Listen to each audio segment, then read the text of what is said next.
Printing Office assures that it will complete the printing of ballots and other election materials before the April 25 deadline.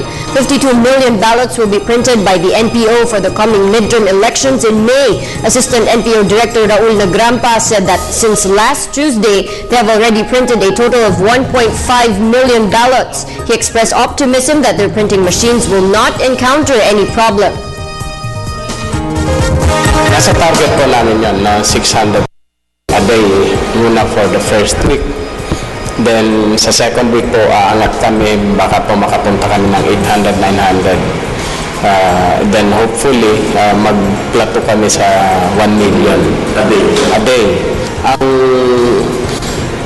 very aggressive na schedule po namin ay 55 days na magawa ito. Pero that's the very aggressive one.